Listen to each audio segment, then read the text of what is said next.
Hello hello everyone, नमस्ते नमस्कार अनि नमस्ते है मेरो तर्फबाट। अनि हजुरहरूलाई वेलकम छ मेरो भिडियोमा। खासमा मैले भिडियो त बनाएर हालेको छैन पहिले युट्युबतिर, त्यही पनि यो मेरो फर्स्ट भिडियो हो। ट्राई गर्नेछु भिडियो बनाएर हाल्नको लागि। मैले सोच्थेँ कि युट्युब भिडियोतिर कति मान्छेहरू कति सजिलो तरिकाले बनाउँछन् होला नि भन्ने सोच्थेँ, तर युट्युब भिडियो बनाउन एडिट गर्न धेरै गाह्रो हुँदो रहेछ। त्यसको साथमा आजको भिडियो सुरु गरौँ। आजको भिडियो म चाहिँ बिहान उठेर मुख हात धोएर किचनमा आएर तातो पानी तताएर खाइसकेपछि मैले रक्सी बसालेँ। अनि रक्सी बसाल्दै गर्दै अनि भात तरकारी पनि पकाएँ। भात तरकारी चाहिँ यति चाँडो किन पकाएको भन्ने सोच्नुहुन्छ होला, किनकि मेरो चाहिँ छोरी स्कुल जान्छ, त्यो छोरीको लागि मैले भात तरकारी छिटो पकाएको। छोरीलाई स्कुल जानको लागि रेडी गर्दैछु, कपाल कोर्दैछु। कपाल चाहिँ उसलाई यस्तै तरिकाले बान्नु मन पर्छ रे, त्यही भएर यस्तै बान्दिनु भन्दै थियो, त्यसैले बानिदिएँ। भाइ चाहिँ यता र उता हिँडिरहेछ। त्यहाँनिर हेर्नु न, त्यहाँ खुट्टामा त्यो घुँडाको छेउमा हेर्नु न, घुप्टो परेर हिँड्न थालेको छ नि त। अनि त्यही भएर त्यसको सुरुवालमा चाहिँ त्यो घुँडामा चाहिँ हिँड्दा यता त्यताको फोहोर माटोहरू लागेर लुगा लास्टै फोहोर देखिएको छ। त्यसपछि मैले चाहिँ छोरीलाई ड्रेसहरू लाएर रेडी गर्दैछु। अनि रेडी गर्दै अनि रेडी पनि भइसक्यो। अनि रेडी भइसकेपछि मलाई बाई बाई मम्मी, म भरे आउँछु भन्दै बाई बाई गर्दै गइरहेछ। म चाहिँ त्यो औँला चाहिँ किन घोचेर देखाएको भन्नुहुन्छ होला होइन, तर मैले त्यो औँला चाहिँ किन घोचेको भन्दाखेरि हाम्रो गाउँको स्कुल यस्तो छ, यो हो हाम्रो गाउँको स्कुल भनेर देखाएको। स्कुल धेरै टाढा त छैन, 5 मिनटमा पुगिहालिन्छ। अनि त्यही भएर म चाहिँ छोरीलाई पुर्याउने लिन जाने काम गर्दिनँ, किनकि आफै आउने आफै जाने काम गर्छ। साथीहरू भन्नाले पनि अब बडो बाउको छोरीहरू हुनुहुन्छ, बडो बाउ आफै पनि जानुहुन्छ अनि बडो बाउहरूसँग दिदीहरूसँग जान्छ, त्यही भएर म चाहिँ लिन जाँदिनँ। अनि त्यसपछि छोरीलाई स्कुल पठाएपछि चाहिँ म पसेँ किचनमा पसेपछि किचनमा आएर ग्यासको चुलो साफ गर्न सुरु गरेँ म चाहिँ, किनकि यो चुलो धेरै समयसम्म साफ थिएन, किनकि ग्यास थिएन मसँग। त्यही भएर चुलोमा पनि ग्यासमा पनि पकाउँदिनँ खासै। मैले गाउँघरमा चुलो हुन्छ, चुलोमै पकाउने गर्छु। त्यही पनि सफा चाहिँ गर्नु पर्यो भनेर के धेरै समय भइरहेको थियो नि त सफा नगरेको। अनि यताउताको धुलोहरू लागेर पुरै टाटे पाङ्रे भएछ कि ग्यास। अनि त्यही भएर ग्यास होइन चुलो। अनि त्यही भएर म चाहिँ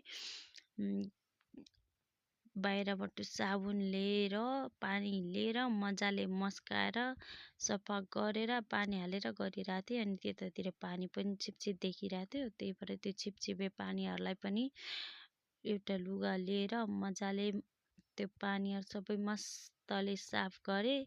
अनि साफ गरेर त्यो चुलोहरू पनि पानीमा पखालेर अनि फेरि पुसपास गरेर फेरि त्यहाँ हालिसकेपछि अनि त्यसपछि किचन सफा गर्न थालेँ। किचन बाबु त निदाए पो छ, पहिला चाहिँ भुइँमा बस्नु मानेको थिएन।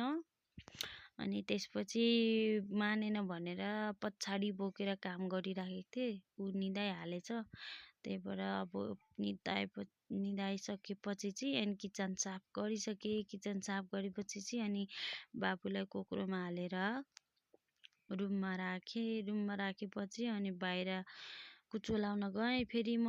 अनि कुचो लाउँदै गर्दा त याद आएछ कि बाबु त कोठाभित्र पो छ, अहिले उठेर रुयो भने सुनिँदैन भनेर म चाहिँ फेरि त कोठामा आएर अनि बाबुलाई बाहिर लगेर घाममा राखेँ कोक्रोमा। अनि त्यसपछि म चाहिँ कुचो लाउन थालेँ। कुचो लाउँदा त धुलो पो उड्छ त, पुरा गाडीमा हिँडेको जस्तो फिल भइरहेछ।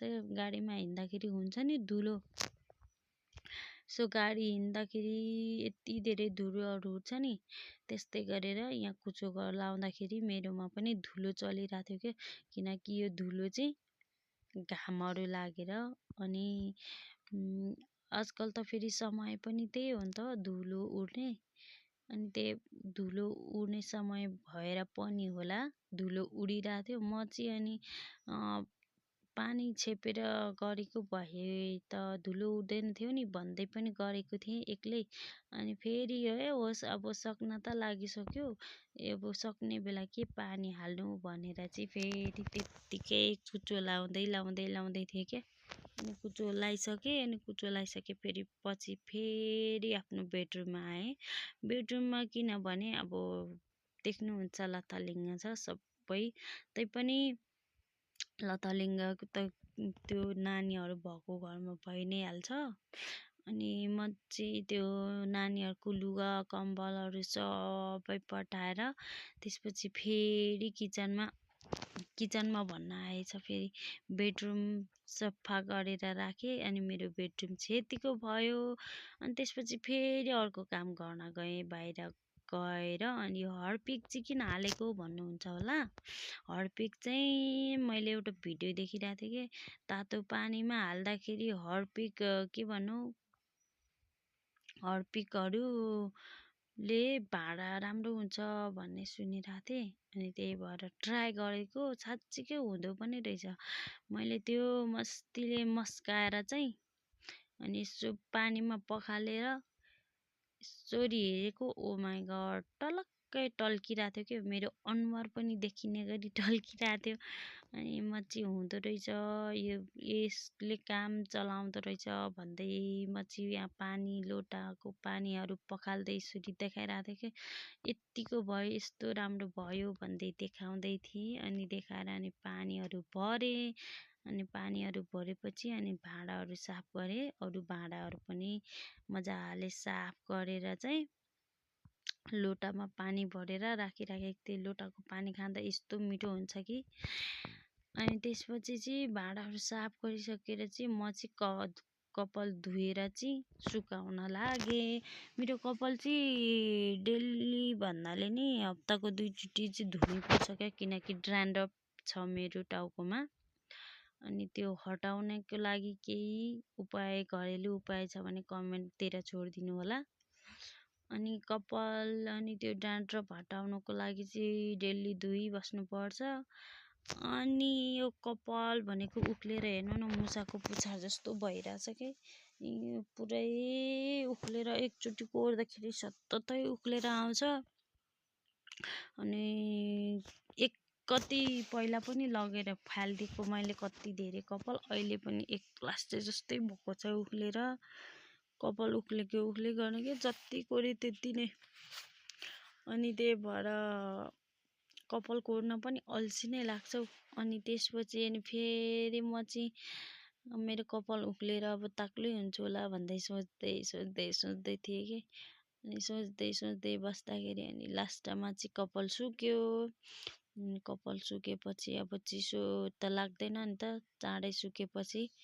अब त्यतिकै राख्दा अब यो लाइनबाट नसुकाउँदा चाहिँ कतिखेर सुक्थ्यो थाहा हुँदैन। त्यही भएर कपाल चाहिँ लास्टमा चाहिँ सुकेर यसरी सुकाउँदा चाहिँ चाँडै चिसो पनि पस्दैन भनेर चाहिँ म चाहिँ लाइनबाट नि कपाल सुकाएँ। कपाल सुकाएर चाहिँ यत्तिको भयो भन्दै आजको भिडियो यति नै राखेर म चाहिँ बिदा लिन चाहन्छु भनेर त के भन्नु।